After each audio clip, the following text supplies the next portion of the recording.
Hi, welcome back to the Richard and Judy Book Club, exclusive to WHSmith. And our next book is Jasmine Nights by Julia Gregson. It gives me a special pleasure to welcome Julia because we actually selected one of her books, her previous novel, East of the Sun, for our TV book club. So it's lovely to have you back. Welcome back. back. Thank you. You're only our be first back. second-time novelist. Wow. Yeah, fantastic. And it's a great book. It's very romantic, it's very exotic, it's very glamorous. It's set in the war. It begins in 1942 when a young girl, half Welsh, half Turkish, with a glorious voice, is entertaining injured airmen in a hospital in Suffolk. Now, she meets a man there who is a Dom, who eventually becomes her great love, if you like. But at the time, he's unhappy and unwilling really to pursue the relationship until his scars have healed, which they eventually do. But really it's the story of Saba and the way she escapes her rather routine existence in Tiger Bay in Cardiff. Her father's Turkish, her mother's Welsh and rather downtrodden. Her father's quite sort of not aggressive exactly, but he's very, very forceful, and he doesn't want his daughter to be a singer. And she runs away, basically, and she joins ENSA to entertain the troops.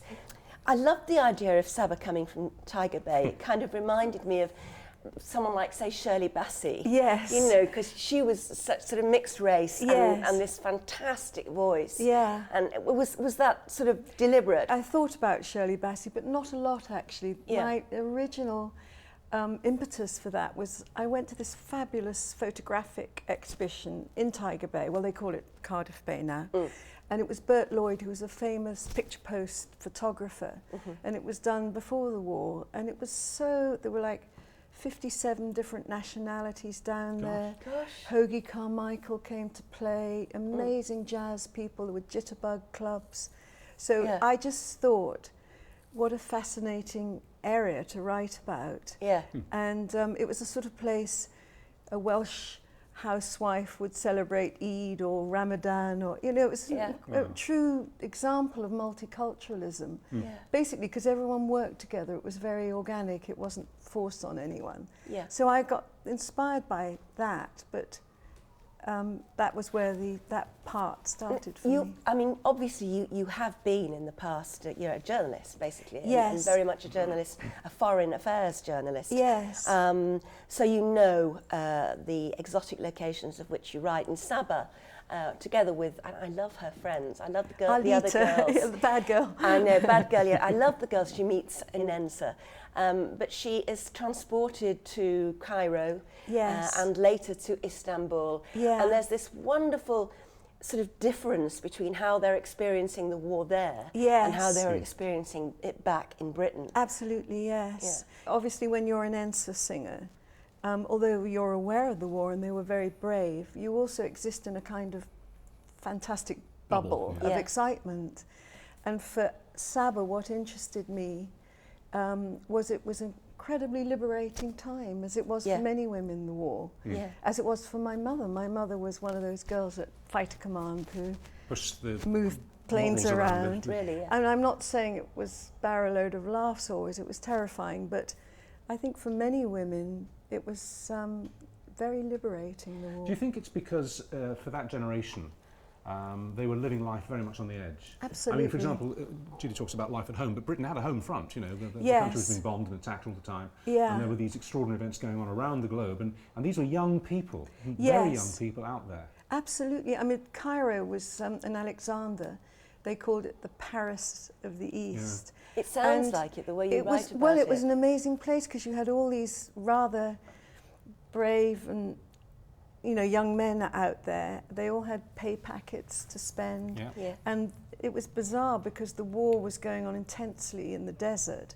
But in Cairo, there was barely a blackout, you know. Saba talks about the food. I mean, the food and Yes, the light the and the bananas. sunlight. And Yeah. It just sounds like paradise, Yeah. actually, the way you write about Tremendously liberating for Yeah. these girls. Yeah.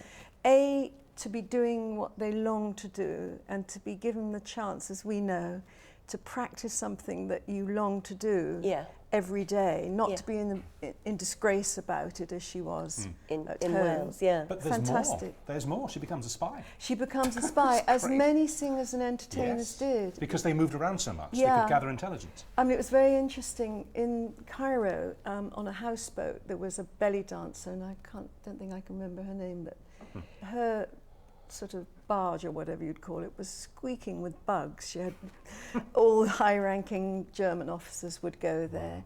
And there was a Syrian, Ashmahan, a Syrian singer, Josephine Baker, did surveillance Baker, work. Did she?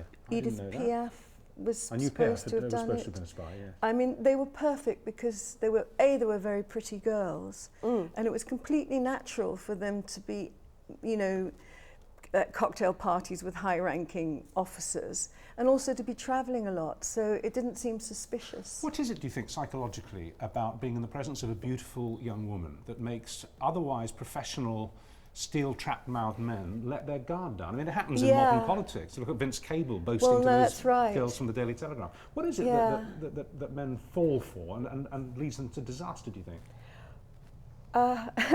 My mother used to talk about massive flattery. I mean, that will work every time. Yeah. If you sit next, being a good listener is. Yes. Being a good Most people are not listened to, are they? But also, I would have thought the fact that the men simply underestimate them. Absolutely. There's the flattery, i.e. this young, attractive girl is being extremely interested in me. And of Yes. course she is, because I'm a really interesting person. Yes, of course. Isn't that? But how on earth could she possibly be threatening in any sense? Because she's just a Absolutely. gorgeous girl. Yeah, but the other thing I think is, and this was something I tried very hard to understand in the book, was the power of singers is extraordinary. There's an extra sort of sexuality and power about singers, because they're telling you about sort of emotions that you can't even get to half the time And doing yourself, something you know. which most of us can't do, getting No. out there in front of an audience, entertaining them, Yeah, moving it's them. brave, isn't it? And then they come off stage and sit with you, and It the is. glamour is still Yes. radiating off them It's like an ascended